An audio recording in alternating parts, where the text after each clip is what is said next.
talks about what's happening in Beaver County. Noah Haswell will have news at the top and bottom of each hour. Now, here is the host of the show, Mike Romai.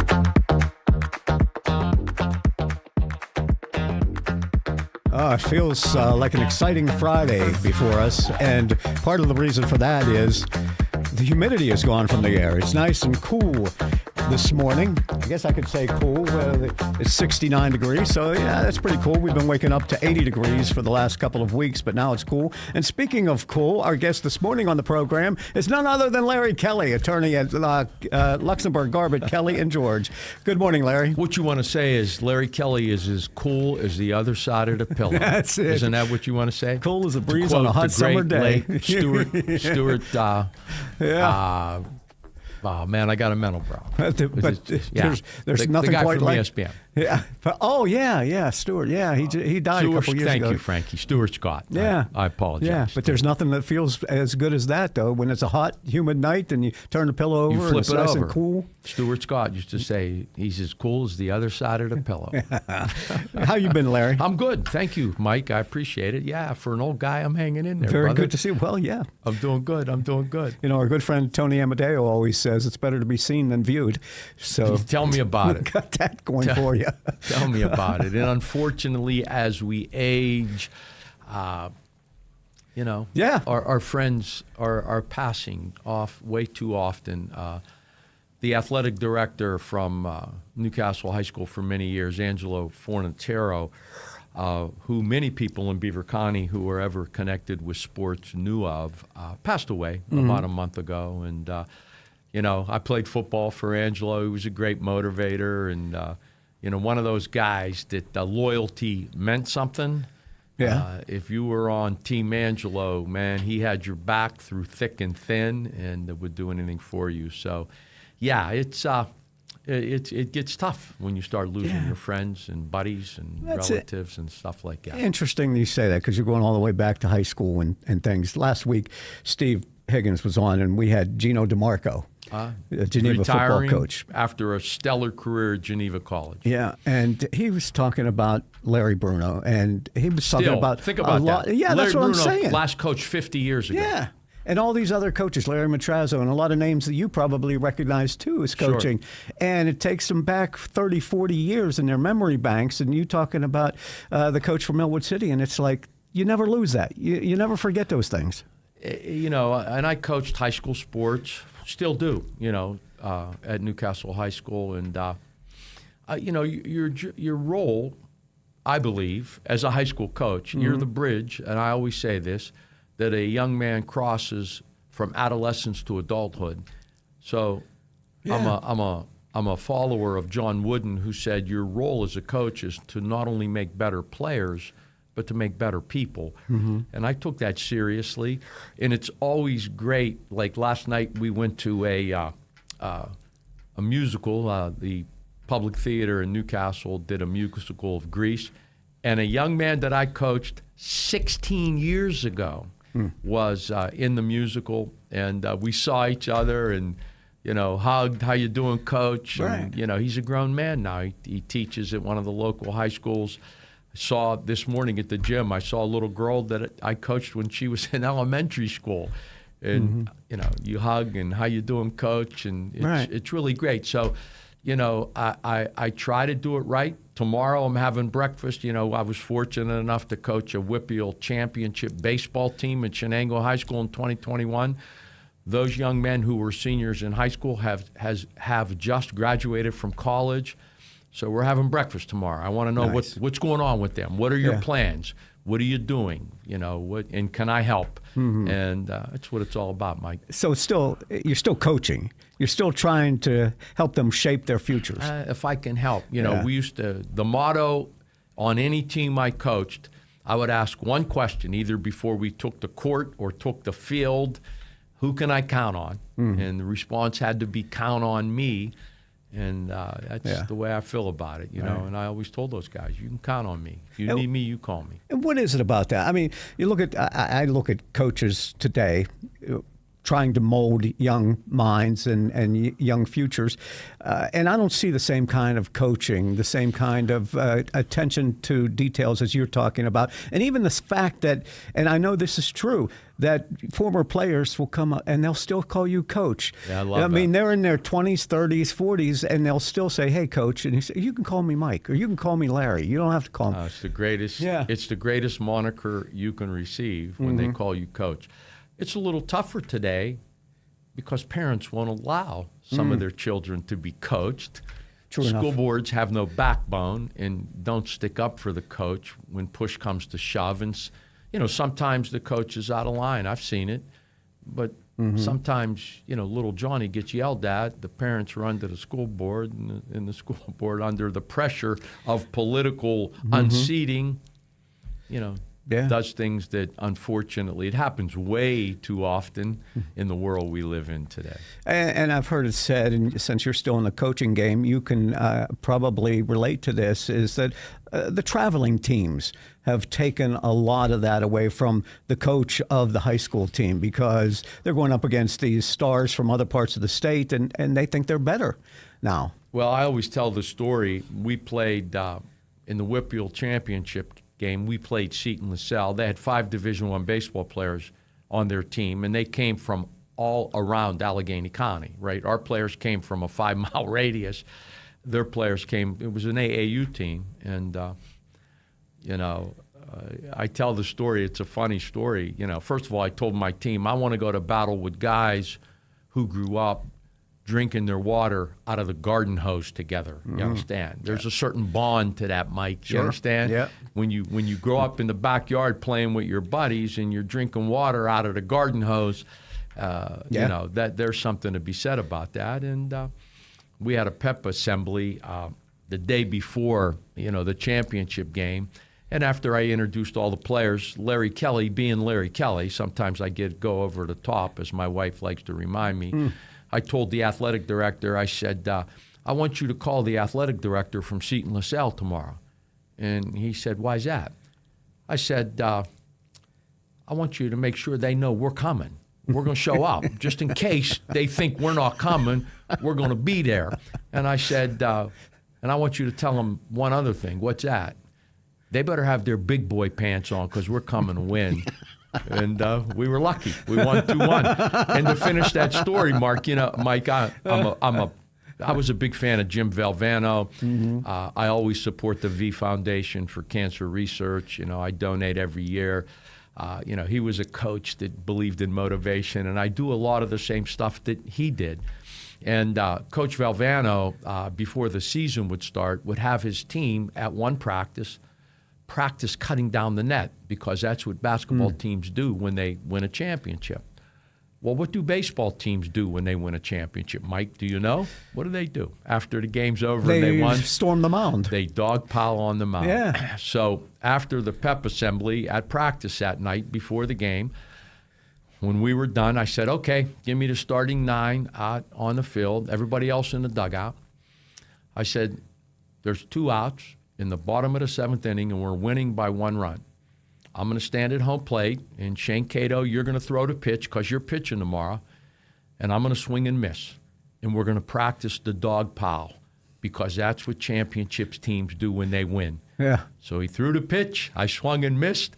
The gloves went up in the air. Everybody ran out of the dugout. And when you go to bed tonight, that's all I want you to think about. I want you to dream about us doing that. Now, the next day, scores 2-1. They got a runner on third base with 2 outs. Now, he didn't strike the guy out, but the guy flew out to right field. The gloves went up. Yeah. The dog pile on the mound, and our dream became a reality. And so, but in any event, as you can tell, I love coaching. I love mentoring young men, and it's been a big part of my life. If you can dream it, you can become it. Right? If you could see it, you could do it. Yeah. If you So what a believe it, motivator. there's nothing to it. I mean, those players over how many years? So every year at Christmas time, we get that championship team together for breakfast, and I buy them breakfast. Yeah. And I always ask them questions, and it's amazing. Here we are 4 years later, and we're at breakfast, and I said, okay, there's 2 outs in the last inning, and I'm going around. what were you thinking about? Coach, I was thinking about dogpiling, man. Yeah. I was thinking about dogpiling. Yeah. I was thinking of, we get this last stop, we're going to dogpile on the mom. It makes you, even today, I get the chills thinking about that. So that's great. It was great. Back in 1980, 81, I DJ'd clubs and class reunions and stuff like that. And one of the classes that I played at was the Monaca class of 1976. It was a 5-year reunion. And they were there. They had a few good players on that team. And we didn't have video cameras back at the time, but they had television monitors up, and they plugged the VCR in, and the guys stood around with drinks in their hands, watching themselves play, and the coach was there as well for the championship team for the Monaca Indians, and it was just like they were reliving it all. That was a glory part of their high school days. Yeah. If you're a coach and you do it right, you develop relationships that last a lifetime. And but you can't make, like, who was it, Abe Lincoln, that said you can't satisfy all the people all the time? It's the same in coaching. There's always a few that kind of think that somebody else is better for the job. And coaching boys and girls, and there's a difference, and we've talked about this many times. Your daughter, my daughter, played high school basketball against each other in the greatest high school basketball game I ever saw at Riverside. Both teams are playing for the section championship. Now, it's great for me because we won by 2 points. It probably wasn't so great for you because you guys lost by 2 points. But I remember Lindsay. She was a really good player. Thank you. But the difference between then and now, even, not too many years between then and now, but guys like you and me grew up watching Larry Bird, Bob Cousy, you can name any number of Hall of Famers from back then. And women's basketball, nobody paid attention to that much. I mean, we're dads, so we were at every game and following it. But now with Caitlin Clark and what's happening with the WNBA, and you're getting not as much, but they're starting to get a lot of attention. A lot of attention. A national TV contract through ESPN, sellout crowds. Yeah. I always enjoyed girls basketball because it was more of a team game. Now, at the WNBA level, it's a little bit different. But I always said at the high school level, you had to execute the plays. You had to run good offense because very few of the girls who played could create a shot off the dribble on their own. They needed to have a good screen and roll. So I really enjoy women's basketball. Yeah, and it's come a long way. Yeah. And I'm glad to see it getting the notoriety and the respect. Because back in the day, people used to say, girls basketball? Why do we want to go see girls basketball? And, you have 50 people in the stands, but the boys' games would always fill the stands. But there was more than 50 people at Riverside High School that night, wasn't it? That place was packed, buddy. Because Beaver Falls they had a great following. Yeah. And championship basketball was new to Riverside, but, Lauren Kelly, my oldest daughter, I think she was going out with one of the stud athletes on the basketball team, so he rounded up the entire student body and made them come. One of those deals. So, it was loud and it was celebratory. It was great. It was great. I still remember it. Larry Kelly is with us from Luxembourg, Garbett, Kelly and George, the law firm, and we've got a lot to talk about this morning. And a lot of what we talk about sometimes with Larry just doesn't seem to be about law, but it seems to be about what's happening locally and just life in general. And he's going to help celebrate the life of a very important athlete from Lawrence County, the Western Pennsylvania area, from the Wampum area that you all know. And we'll talk about Richie Allen coming up on Beaver County Radio.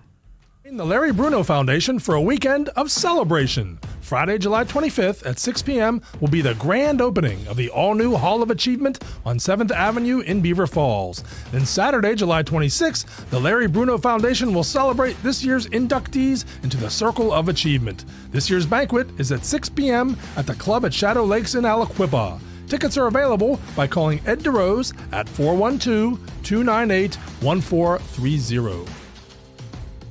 A lot has changed since 1885. That's when my great-grandfather, William Andrew Hartzell, opened the doors to our family-owned and operated funeral home. This is William F. Rick Murphy from the William Murphy Funeral Home Incorporated in Rochester. Together with my son, Brian C. Murphy, we represent a business that is now flourishing into its 5th generation. Throughout that time, we've had the pleasure of experiencing many of local memories that have made Rochester and the surrounding area so great. I'll bet many of you can easily recall the H.C. Fry Glassworks, Barnett's Booth Foodery, or even Kaufman's Department Store with its massive double-decker parking lot. To put things in perspective, my family was already serving others at their time of need before the automobile had even been invented and the aforementioned businesses started and ended. Our commitment to serve our community with dignity and compassion has allowed the William Murphy Funeral Home, Inc. to preserve a business legacy that spans nearly 140 years, and we're still here. To contact us, visit our website at William Murphy Funeral Home, Inc. or call 724-775-0309.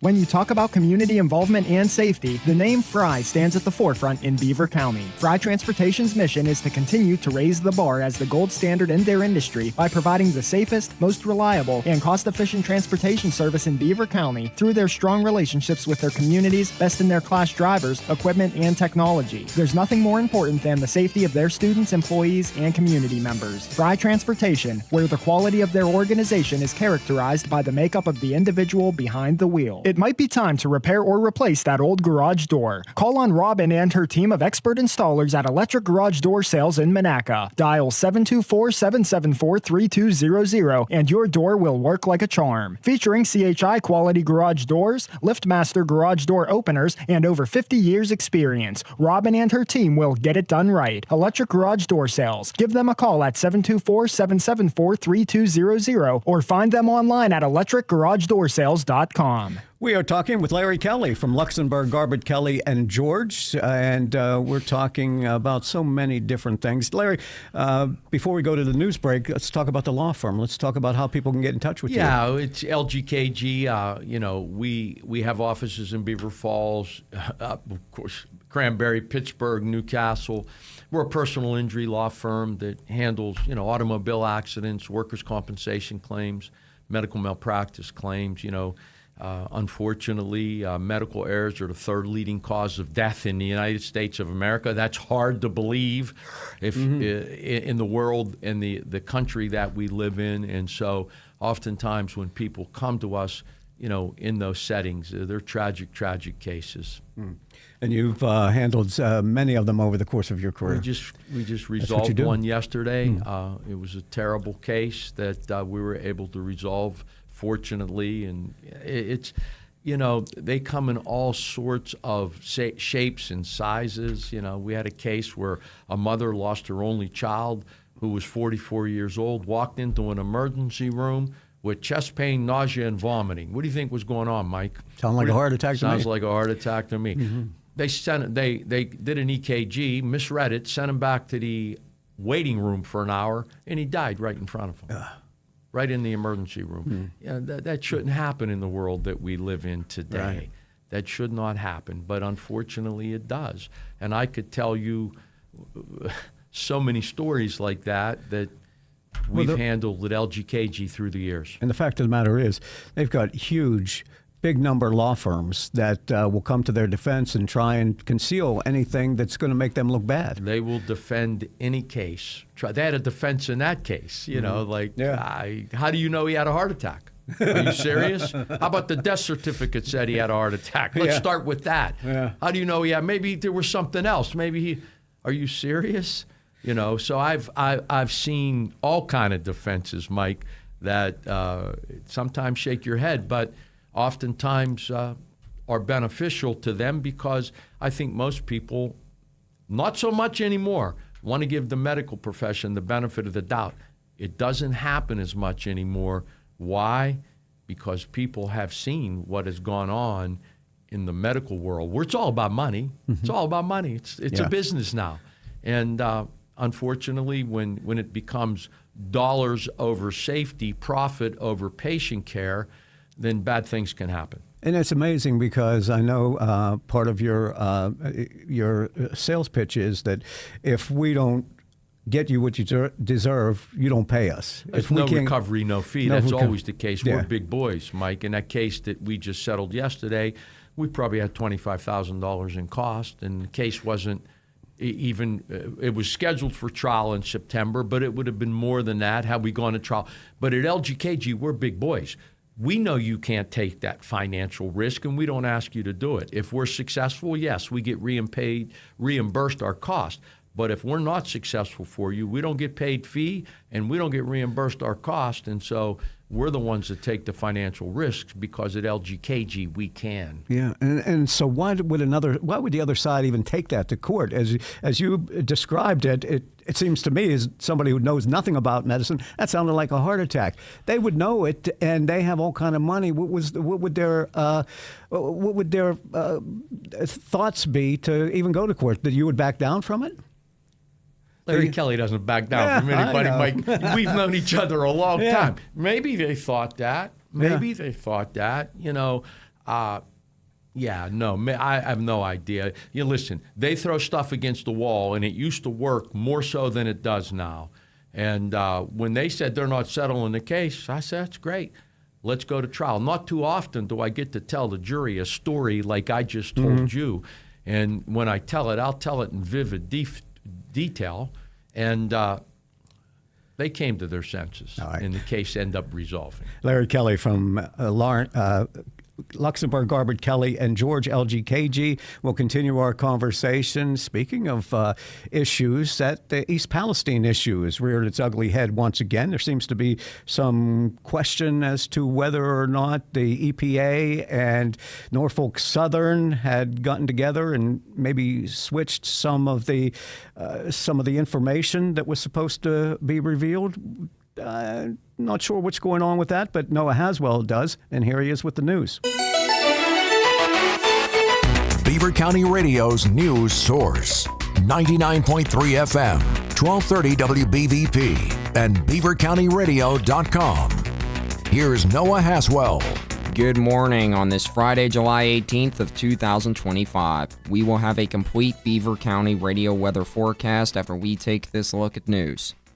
A new report from the Government Accountability Project states that EPA and Norfolk Southern allegedly manipulated soil samples after the 2023 East Palestine train derailment. According to a document from that group, Norfolk Southern's contractor published a plan, but the Environmental Protection Agency then updated that plan the next day. The whistleblower group also confirms that more samples were given to be taken in locations that were heavily impacted. That same group also notes officials went to avoid some areas for them to show dioxin contamination. A cold case that started in 1974 about who murdered a 23-year-old woman at that time has been solved by a Beaver County detective. Patrick Young used genealogy earlier in 2025 to identify the killer of Annette Tokars, who was the victim of a homicide that happened on March 6, 1974 at Hopewell Community Park.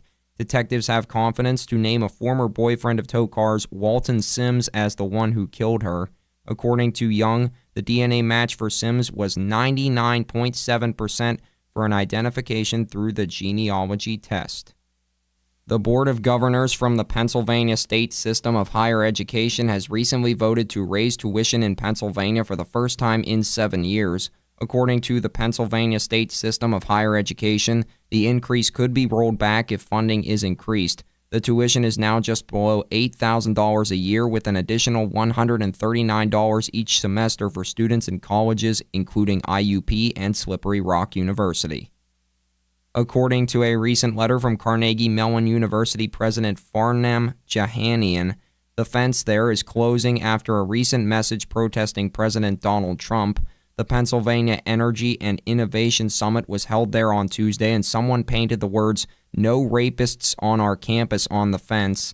The fence has been a way for students to express themselves at Carnegie Mellon University. The Pittsburgh Steelers have made star outside linebacker TJ Watt the NFL's highest-paid defender. A person with knowledge of the deal tells the Associated Press that Watt has agreed to a 3-year pact that will average $41 million annually.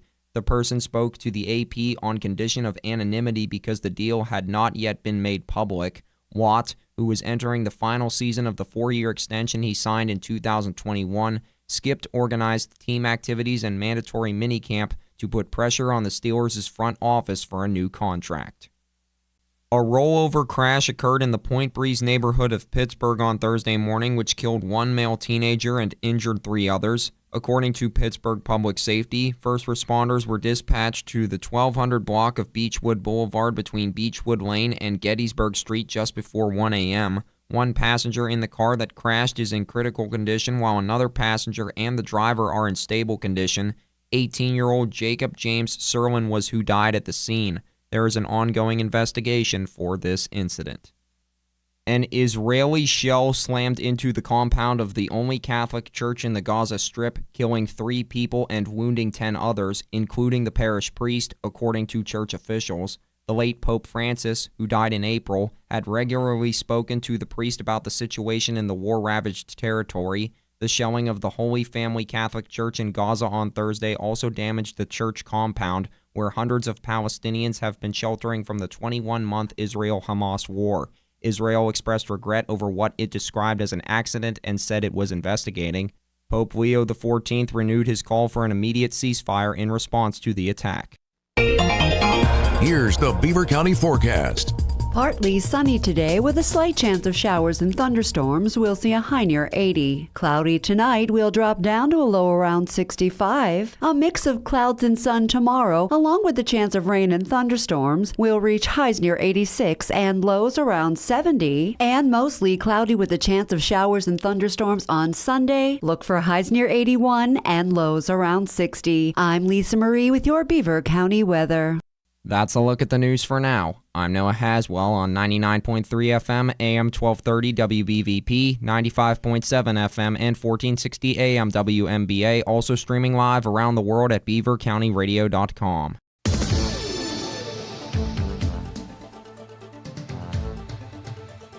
There is nothing like family, and what better way to celebrate than joining our family here at Moon Township Ford during the summer sales event.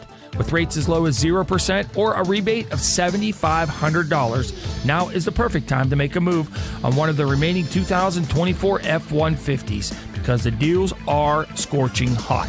Thinking about heading to the beach or into the mountains on vacation? Well, what better way to do that than a new Ford Bronco? Summer sales event makes it so easy with leases starting as low as $499 per month. It doesn't matter which road you travel, we have something to get you there. Come check out what our family has to offer here at Moon Township Ford. You can also check us out online at moontownshipford.net or come to our dealership on University Boulevard in Moon Township. Delconi's Moon Township Ford, where friends send friends. Have you ever wanted to work in radio? Well, now's your chance. St. Barnabas Broadcasting is a network of 11 radio stations, and we're looking for account executives to help introduce St. Barnabas Broadcasting and digital media to new prospective clients and help grow existing ones. Experience in sales is preferred. Interested candidates can send their resume to fsparks@beavercountyradio.com or by calling 724-444-JOBS. Larry Kelly, have you ever wanted to work in radio? You've been doing it for a long time. I was a communications major at SRU with a teaching degree, Slippery Rock University. So, so there was some thought there, and you do play-by-play. You do some color broadcasting for football games, or at least you used to. I did, not so much play-by-play, but I did some color stuff, and I enjoy it. And you've been doing this show for how many years? Oh, man, 15 probably. Yeah. I always said, my God, he didn't give me a lot of gifts, but he did give me that gift of speech. Yeah.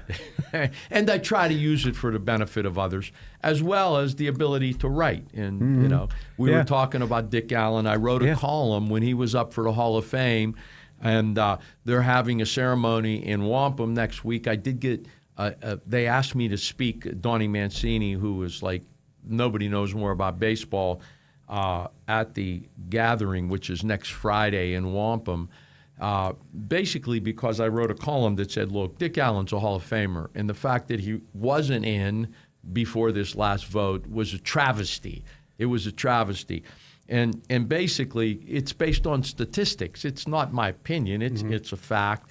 And one of the things that I pointed to, in modern baseball, it isn't about batting average anymore. They have something called OPS plus, on-base percentage, slugging percentage, and the plus is they base it on where you played, the area you played, the ballpark you played in, things like that. Well, Dick Allen in his prime, between 64 and 74, that's 11 seasons. His OPS plus was 165, okay? Mm-hmm. Hank Aaron, the greatest power hitter of all time during that same period was 159. Oh. 159. Yeah. So he's 6 points higher than Hank Aaron, the greatest of all time. If that isn't enough, during that period in his prime, his OPS plus was high. See if you recognize some of these names. Willie McCovey, Frank Robinson, Willie Stargell, Roberto Clemente, Harmon Killebrew, Carl Yastrzemski, all Hall of Famers. Dick Allen's OPS plus was higher than those Hall of Famers. In that 11-year span, his averages, home runs, he averaged 35 home runs a year. He averaged 107 RBIs, 106 runs a year. That was over a 10-year period. Those were his averages. And listen to this. In those 11 seasons, he was in the top 10 in batting average 6 times, on-base percentage 7 times, slugging percentage 8 times, on-base plus slugging, which was OPS, 10 times. He might have been the greatest hitter of that era of all time. And the travesty of it was the highest he ever received in the voting for Hall of Fame, where you need 75% of the vote, was 19%. Wow. Now, for his career, his OPS plus, he was tied with Willie Mays, and he was ahead of some guy named Joe DiMaggio. Yeah, right. I don't know who Joe DiMaggio was, right? 19%. Why?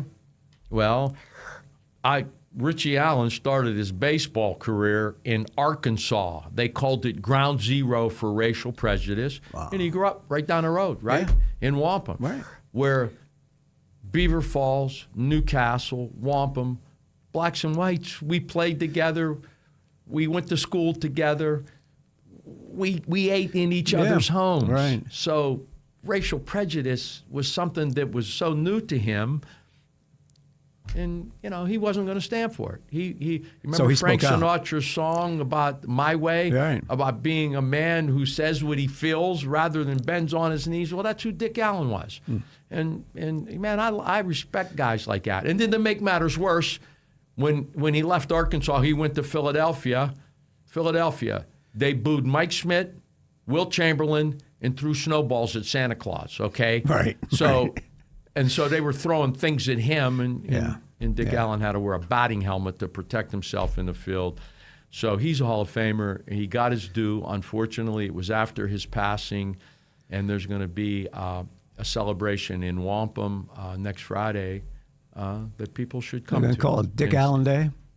I don't know Richie what they're Allen going to call Day? it. It's Hall of Fame Day. I know that. I mean, the idea, and I was going to ask you that, well, why didn't he get the kudos that he deserved? Why didn't he get into the Hall of Fame sooner than now with his passing? It's like Dave Parker, when he passed away, they were going to put him in the Hall of Fame. But what was going on at that time? Because if he put up those numbers, was it because he played in Philadelphia and Hank Aaron played in Atlanta? Somebody wrote an article, a guy named Gar Joyce, he wrote an article that was headlined, they labeled him an outlaw, and that's because he spoke up for himself. This was before free agency, so before Kurt Flood came and said, I deserve this. Anything. Dick Allen was speaking his mind. Right. They called him the #1 rebel in the Sultan Sulk. Why? Because he stuck up for himself. Back in the day, in the mid-'60s and '70s, you're not supposed to say anything. You're supposed to sit there and just take it. Especially if you're a person of color. Mm-hmm. It's that where we grew up, it turns our stomach, right? Yeah. But for the most part, 60s and early 70s in places like Philadelphia, that was the rule. But he refused to do that. Yeah. And as a result, they labeled him. And it's a popularity contest, Mike. Yeah. Part of Hall of Fame. I'm on a Hall of Fame committee, right? The Lawrence County Historical Society Sports Hall of Fame. Mm-hmm. And some of it's a popularity contest. Yeah. I'm sorry. It just is. Sure. And now I have, many years ago, when I was coaching Catholic school basketball, boys, St. Philomena's didn't have a gym. So we had our practices and our games at the Wampum Gym. We traveled from I played some games there with my Holy Redeemer team. Yeah, College Hill, Beaver Falls to Wampum, to that gym to practice and to have our games. Very small gym. But what was astounding is, because I came from Beaver Falls, you came from Newcastle, you probably knew more about Wampum than I did back in those days. But the gymnasium is lined with banners from championship teams, pictures of players, black and white, that were on those teams when Wampum was a force to be reckoned with. Listen, the Allen brothers, Hank Allen, Ronnie Allen, and Dick Allen, were legends. And they played with Donnie Hennon and Ron Galbraith. You had, white students playing with black students, coached by a legend, Donnie Hennon's father, Al Butler Hennon, and it worked perfectly, but it didn't work that way in the South in '64. And if you watch the show on Jackie Robinson, Philadelphia in the 50s and 60s might have been the most prejudicial city in America. And that's where Dick Allen has to play his baseball. And they just painted him as a bad person because he stuck up for himself. It's amazing because Joe Namath talked of his years in Alabama in those early 60s and mid-60s and how prejudiced it still was. And him coming from Beaver Falls wasn't used to that. He had best friends who were black. And go down there and there's separate water fountains and people would, even the members of the team, the whites would eat here, the blacks would eat here, and he just couldn't adjust to that. I think Joe Namath's best friend was Linwood Alford. Yeah. And so Richie Allen and all that. Up north here, we didn't think much of it, but down south that we're still going through it. One of my dearest friends of all time was Jesse Moss. Yeah.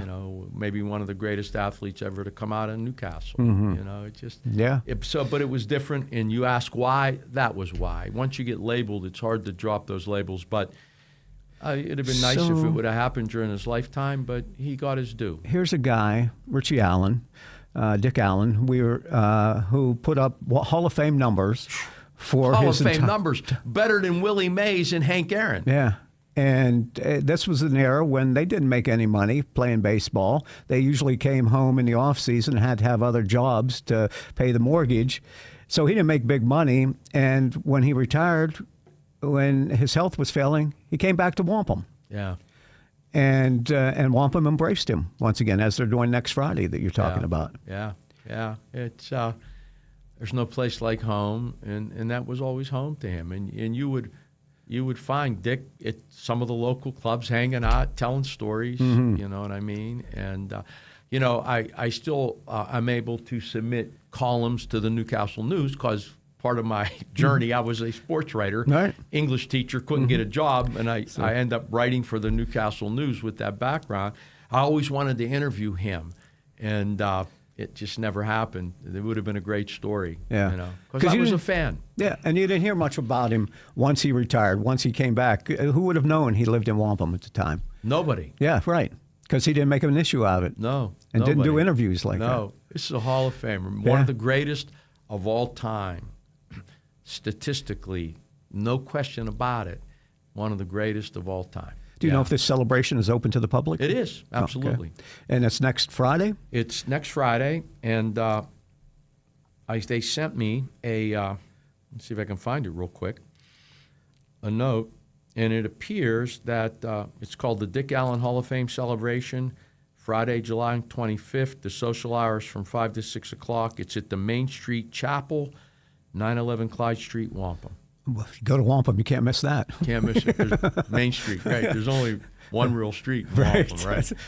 And it's not Upper Chewton or Lower Chewton. Right. Absolutely. Got to cross the bridge to get there. So. Larry Kelly, we'll talk more about it coming up on Beaver County Radio. Run or walk for free care and help those in need. Join St. Barnabas Charities Saturday, August 2nd at Gibsonia for the Free Care 5K Run Walk. Enjoy a fun post-race party with music and food, cash prizes for top male and female finishers, and medals for all ages. Plus, a runner's bag and t-shirt. This event benefits the St. Barnabas Free Care Fund. Special thanks to presenting sponsor CIBC, a leading North American bank. Register today by calling 724-625-3770 or online at freecare5k.com.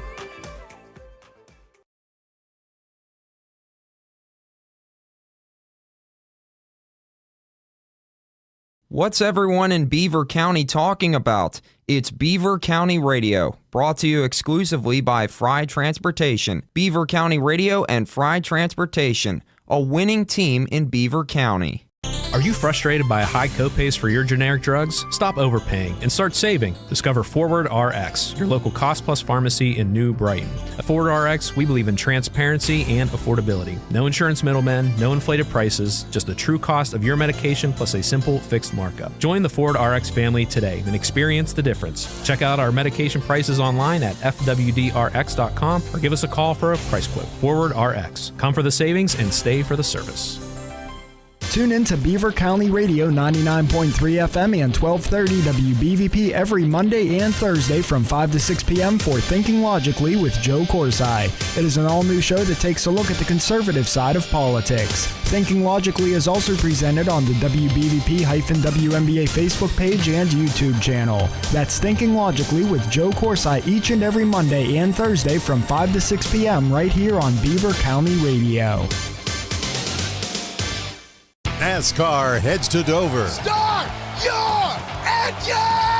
It's the Auto Trader Echo Park Automotive 400. The number 6, Keselowski almost loses it, hangs on to the race car, guys. Daniel Suarez has smashed the wall in the inside retaining barrier here at Dover. Chastain stays right at the bottom of the racetrack. William Byron rockets to the outside. The Auto Trader Echo Park Automotive 400 from Dover, Sunday, July 20th at 1 p.m.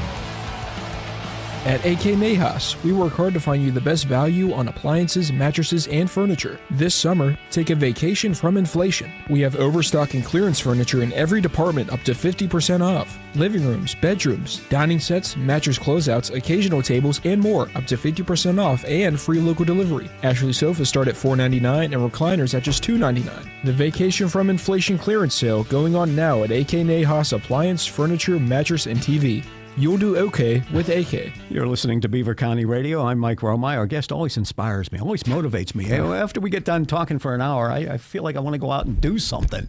You fired up and ready to go, Mike? Larry Kelly, but then I remind myself, you're 66 years old. You ain't going anywhere. Yeah. Larry Kelly from Luxembourg, Garbett, Kelly & George is our guest. Good morning. You're on the program with Larry Kelly. Good morning, Mr. Kelly. Nice show. Thank you for all the things you've done for young people throughout your life, and best luck to you in your future. I appreciate that. I'm an Amherst High School guy, and my uncle, the late Joe Zarilla, had a showcase for Junior Legion baseball players back in 1960. Richie Allen was invited to come to this affair in Ambridgeboro Park. He hit a home run over 500 feet. One of my Uncle Joe Zarilla's best friends was in attendance scouting. It was Tommy Lasorda. He pulled Richie aside and said, "Tommy, or Richie, we got our eye on you, and we're going to probably draft you." And one thing led to another, and I have to agree with all the comments you made about, how it was back then. This guy was a fabulous ball player, and he was a credit to the Lawrence County, Wampum, Beaver County area. Thanks again for all your good info. Keep up the good work, and good luck with your celebration up there. It's too bad I'm going to be busy going to the Larry Bruno grand opening for the. Oh, okay, yeah. For the sports museum. That's right, there. And the next night we have our banquet if anybody's interested, and we're running spots on that. But yeah. We got a lot going on, so keep up the good work. Well, Mike. let me Take just care. mention before Larry cuts in, and don't hang up, but your uncle, Joe Zarilla, was a legend as well here in Beaver County, and I think he was instrumental in getting the Beaver County Sports Hall of Fame started, was he not? Yes, he was. He was on the original committee, and he was a second or third year inductee into the Ambridge Sports Hall of Fame. He's a guy that started the Western Pennsylvania Sports Hall of Fame with a gentleman named Frank Gustine back in the late 60s, and it's still going strong. And he was very fortunate to be inducted into 7 Hall of Fames for sports. Mm-hmm. Larry? What a great call. First of all, there is a Dick Allen story at every field. I remember playing in a college league in Lawrence County, and somebody hit a home run, and I'm playing second base, and I'm talking to the umpire, and I said, "Boy, I bet you haven't seen a ball hit that far in a long time." He said, "Son, you see that tree out in right center field?" I said, "Yeah, it's about 50 feet high." This was an older umpire. He said, "I was here when Dick Allen hit the ball over the tree." I said, "Come on, my man. He said, if I didn't see it with my own eyes, I wouldn't have believed it. There is a Dick Allen story about him hitting home runs locally everywhere. And I love hearing those stories. And I love calls like this because Ambridge, when you think of Ambridge, you think of 67 basketball with Denny Wyshik, Dick DeVengio, Frank Kaufman. Dick DeVengio was the best high school basketball player I ever saw. Frank Kaufman played against the then Lou Alcindor in the NCAA championship game. And, of course, Denny Wyshik played in the ABA. So there's so much history. Larry Bruno, Joe Namath used to come back for the event. And my dear friend, Rick Mancini, president judge here in Beaver County, normally is the master of ceremony for that event. So there's so many legendary names, man. I love it. And off the air, we were talking when I mentioned Monaca, and you said, well, they had those brothers who were NBA players. Brad and Mickey Davis. How about those two guys? It is really, I'm glad I grew up in this area and when I grew up, and I just love it, man. I just love it. And I'm glad, you know what, I thank God every night that I'm able to come back and practice law in the area where I grew up. I mean, you know, I guess I had other opportunities to go to Pittsburgh and other places, but man, this is who I am. Larry Kelly's just a Western PA guy, and I grew up in Newcastle. Some of my dearest friends are from Beaver Falls. Al DiBona was my roommate in college. He's a Beaver Falls guy and coached here. And as I said, Rick Mancini was probably my closest friend in the legal profession. He's a Beaver Falls legend. Yep. Thank you for the call. Thank you. All right. It's 5 minutes coming up on 4 before 11. And Larry Kelly, he has two daughters who are also following him in the legal profession. Talk about Lawrence, Luxembourg, Garbett, Kelly, and George. And the changes it has been through over the years as well. Oh, yeah. Well, two of my daughters, Lauren and Gianna, daughters number 1 and 3 in order, are lawyers. They worked in Pittsburgh for about 10 years, and now they're working with their father, and they're way smarter than their dad. And when they smile, the other side does just about anything they want them to do. I actually have a third daughter, Erica, number 2 in the order, who is an attorney in Pittsburgh. She's still working at the law firm in Pittsburgh, Gordon and Reese, where all 3 of my daughters had started at one time. And so I have 3 daughters who are attorneys, one who's an anesthesiologist. They're smart like their mother, Mike. Oh, okay. But, yeah, LGKG, we've been around 90 years, Mike. That's Marv Luxembourg, huh? God rest his soul, was one of the founding partners. My partner, Chuck Garbett, who practiced law for 45 years, just recently retired, probably 5 years ago. Everybody knows Chuck. He was a veteran. He fought in Vietnam. He was an outstanding trial attorney. So we've been around for 90 years. And the beauty, and I think it's important, and this is one of the reasons I do this show, you should know a little bit about the people who you ask to represent you when you have life-altering events that have faced you. And, we say that we pride ourselves in keeping our promises. If we tell you we're going to do something, we're going to do it. My dad, Fred Kelly, wasn't a formally educated man, but the expanse of his wisdom was infinite. And he said, son, the definition of personal integrity is really simple. What's that, Dad? Do what you say you're going to do. Sounds easy, doesn't it, Mike? But in the world we live in, it doesn't always happen that way. I pride myself in trying to do it. If I'm not at 100%, I'm 99.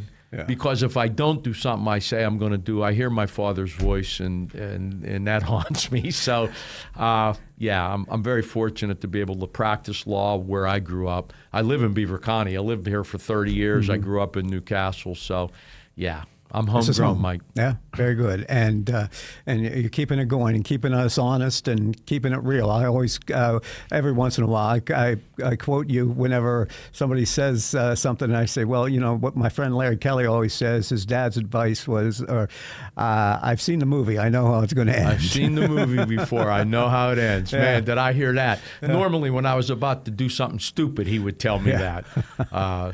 Mike, I was fortunate guy. Always great to talk with you, Larry. Always great to speak with you, Thank Mike. You very much. You do a great job, and I appreciate it. I appreciate you. Larry Kelly, Luxembourg, Garbett, Kelly, and George.